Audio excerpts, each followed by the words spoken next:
Have you ever not slept for so long that you started hallucinating? What was your experience? My battle with insomnia died about 12 years ago. I suffered from horrific insomnia. I was on Lexapro at the time, and one of its lesser-known side effects back then was insomnia. Desperate for sleep, I tried everything from Ambien to alcohol, but nothing seemed to help. I would get a 3-hour nap at most before waking up again. It wasn't unusual for me to go 3 to 5 days without sleeping. Eventually, I hit a point of desperation and started using recreational substances to try and knock myself out. There were several occasions of hallucinations, but one truly terrible experience stands out. I was on day 6 without sleeping more than 5 hours in total. I was lying in bed, exhausted and desperate, when a friend walked in and started talking with me. This friend and I had shared many great conversations since our friendship began, but we hadn't talked in a while. I told him how badly I was struggling, confessing that killing myself seemed like it would be easier.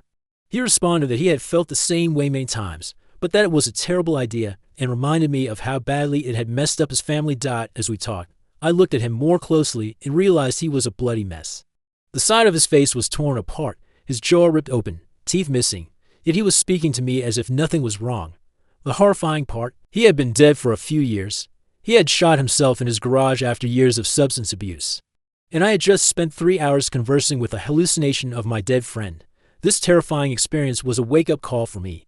I ended up switching my medication to Celexa, and my sleep issues disappeared within a month. So, if you're having sleep issues, please, go see a doctor. It's a dark place that nearly took me. Developing the story insomnia had gripped me in a relentless vice about 12 years ago. Lexapro was supposed to help, but instead, it brought sleepless nights. Back then, insomnia wasn't a well-documented side effect.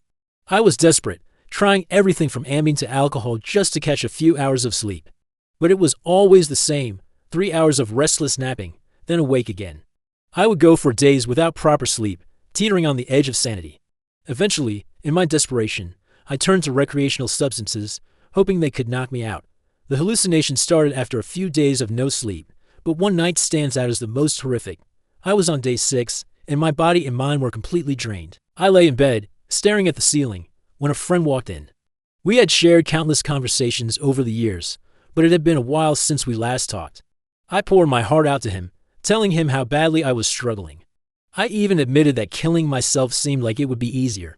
He listened, nodding, and told me he had felt the same way many times. He reminded me how terrible an idea that was, and how badly it had messed up his family diet. As I looked at him, I noticed something strange. His face was a bloody mess, his jaw was ripped apart, teeth missing, but he continued talking to me as if nothing was wrong. My heart pounded in my chest as the realization hit me. This friend had been dead for years. He had committed suicide, shooting himself in his garage after battling substance abuse. And here I was, having a 3-hour conversation with his ghost. The shock of that encounter shook me to my core. It was a turning point. I switched my medication to Celexa, and within a month, my sleep issues disappeared. The darkness lifted, and I began to see a way out. So, if you're experiencing sleep issues, please, see a doctor. The path I was on was a dark one, and it nearly took me. Don't let it take you too.